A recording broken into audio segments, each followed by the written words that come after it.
At once. Right away. Of course. Looks like not everyone is. I can do that. At your service. At once. Of course. I can do that.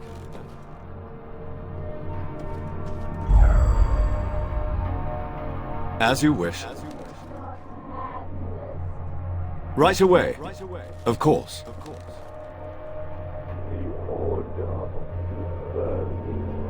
I can do that. Right away. Of course. I can do that. The moon cries for you. The moon cries for you. The moon cries for you. The moon cries for you. The moon cries for you. I can do that. The moon cries for you. The moon cries for you. The moon cries. The moon cries for you. Well, hello there.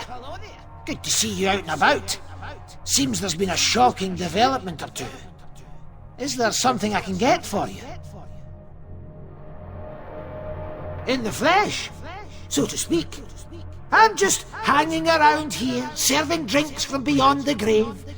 All in a day's work for Bellamy Lightfingers. You look terrible.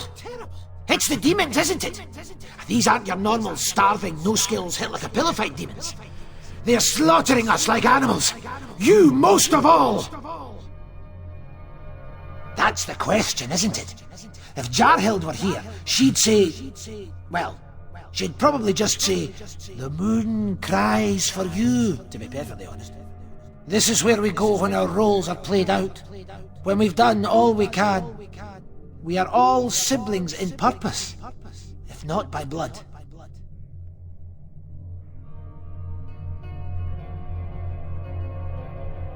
It has been said for a century or more, by worse people and older beings than you. For now, let us sit back, relax and enjoy the show. And if you see Bryn, tell her, the moon cries for you.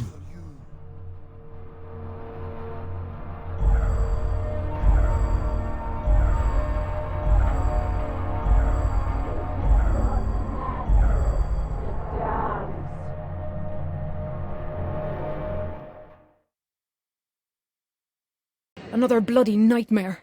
They're getting worse, I tell you. I think it's safe to say that you and Jarhild are the only ones having the nightmares. They must be related to your guild's link with Belafos. Sounds like a fair assumption to me. I mean, I've done some crazy stuff. But allying with a demon? Oh, seriously? Wow. Right. We can't blame them. Anyone could fall for a trick like that. Ain't that the truth? We were supposed to report to Soranel this morning. He said he'd meet us at the Cutlass. I could use a bit of a drink myself. I just hope we don't have to go looking for him again.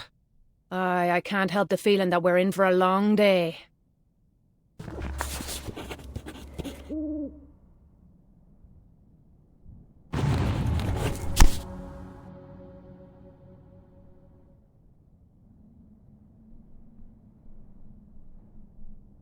Was hoping you'd a moment to talk. I'll keep this short. Me mother's in town, and she's looking for me. Usually I just ignore her, but Shivani says she seems pretty bloody upset. I'd appreciate it if we could go talk to her. Ha! Only someone who never met me mother would ask that. Best that we go see what she wants before she takes down the whole bleeding city of Luskan looking for me. You have me thanks. Once we find out what she's on about, me mother'll head back home and we can get back to work. I'm not sure I trust that ghost when he says the guild's free of demonic influence. I suggest we watch each other for anything out of the ordinary. I'm done talking for now. Come ask me later.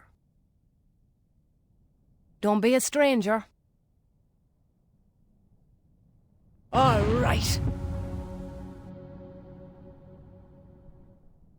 Hey, I were about to go looking for you.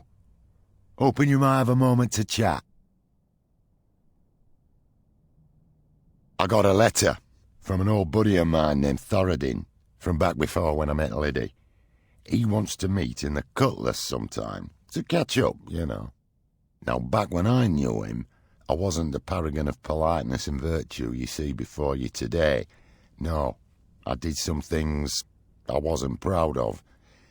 And let me put it this way, I don't think Liddy would like who I was back then. I know I didn't. This old friend. I know he's going to ask a favour, but he saved my life back when it wasn't worth saving. I think I owe it to him to hear him out. A grand tale of bad decisions and youthful stupidity. When I was just getting started out, I ran into some trouble. I felt like I had something to prove, so I did what anyone in my position would do. I tried to steal from ship Bareham. Second largest pirate ship in Luskan. They and the other ships pretty much control things here in these parts, so I, of course, figured I'd go and steal from them. Anyway, I broke into their headquarters, and I saw this fantastic dagger just lying there, only protected by several locks and an array of poison needle traps. Child's play. So I took it. Later I found out it belonged to High Captain Bareham himself. Silly me. They were ready to skin me alive. But Thoradin had contacts with him Bareham, and he talked my way out of it. So I owe him. Thanks. You know, I don't care what anyone says. You're not so bad. Ha! Thoradin used to say that to me. I guess I'd best get some sleep. We've got a lot to do. All right, where were we? I'm not sure why my mother picked Luskan, but she moved us here thinking we could start all over. Phew, boy, was she wrong. She really did try and make an honest living. She opened a shop using the gold she'd squirreled away over years. She found me an apprenticeship with a local mason, who turned out to be a bit of a thug himself. I was a terrible mason's apprentice, but I turned out to be very good at the thiefly arts. I did all sorts of breaking and entering, mugging, stealing, you name it, though I never killed a man for coin. My mother never knew about my real occupation, not even on her deathbed. But when she died, I had a crisis of conscience, I think. Suddenly it felt like what I was doing were an insult to her. She saved my life. And here I was, being more or less the man my father was, likely to die without ever having done a single good thing for anyone. And that's right about the time I met Liddy. I hadn't thought about my mother's death in a long time. I think I need to take a moment. I will say this. I wouldn't join your guild even if it weren't pretty much destroyed right now. No upside in dealing with demons. Don't be a stranger. What do you need? I'm done talking for now. Come ask me later. Don't be a stranger. What can I do for you? With apologies, I have opened my past to you. Perhaps as we travel together, there will be more to share.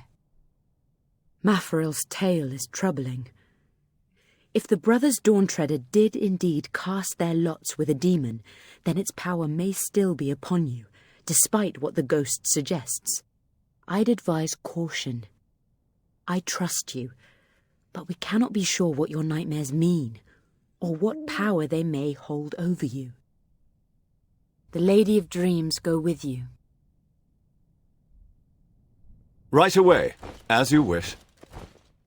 Hey, I wondered if I could, bend your ear for a moment.